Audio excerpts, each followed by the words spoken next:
I just woke up and it is now my third day on this trek. Just spent my second night here in the Grand Mesa National Forest near Kendall Lake, which has been pretty awesome, I'd have to say. I really enjoyed it. The scenery around here is amazing. The sunrise is amazing, and yeah, I'm having a really good time despite my situation. Now, like I was saying earlier, I busted the, well, let's get back over here in some light. Busted the clutch pedal on the ATV, and I put some JB weld on it. So we're gonna find out this morning if that works. Just gonna finish packing up, get a little bit more water, and we're gonna head out.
We figured it out.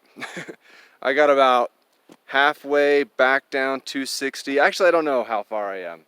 I got a little ways further to go before I start to reach the main campgrounds, before I start to reach the probably where I'll even find cell reception, other people, maybe somebody with even an ATV trailer who can help me get home, because I think that's what it's going to take at this point. Anyway, we got about this far down the road and the JB weld broke again. So what I can still do, I can still put the pin back in. I can get into gear, and if I keep it in basically second or third gear, probably second is easiest for this road. If I just stay in second the whole way, I can probably get out. And every time I'm gonna need to switch gears, if the thing pops out, I'm gonna have to stop, put it back in, turn the engine back on. My concern with this now is that if I have to start over and over and over again, I might wear out the battery. So like I said, lots of people bring their ATVs down this trail. I will eventually get out of here, but here we go. Give it a shot.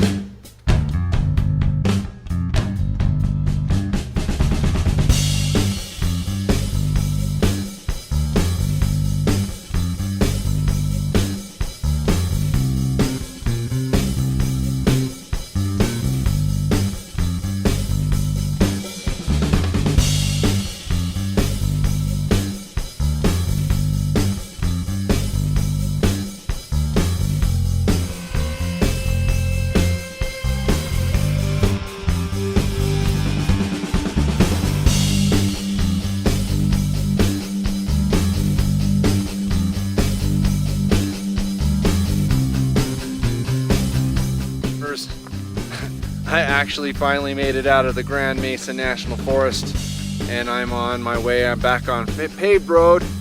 I'm on my way back down to Colbrand. Hopefully I can get some cell phone service, and anyway, the view sure is pretty.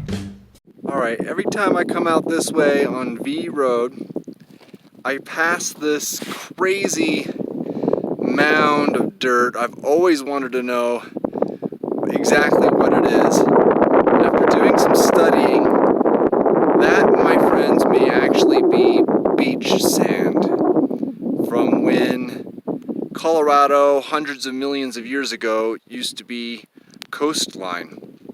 And if you look way off in the distance there, you can see at the bottom of these hills here have very similar structures. And the very bottom layer is beach sand, the middle layer is lake beds, and the top layer is basalt.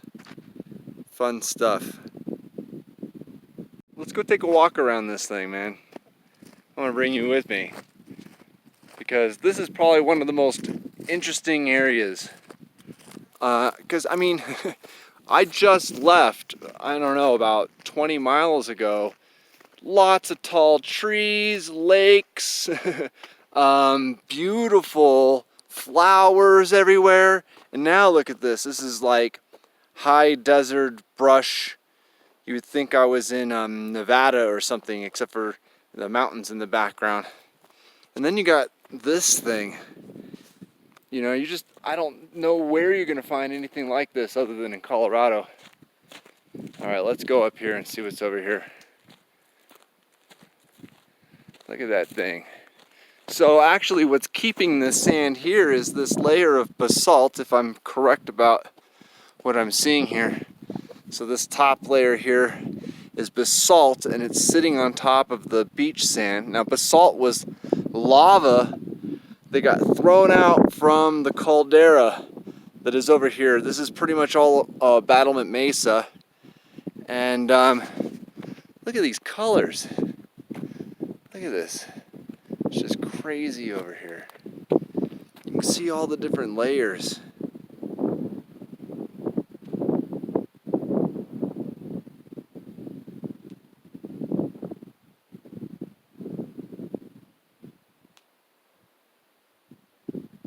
All right, guys.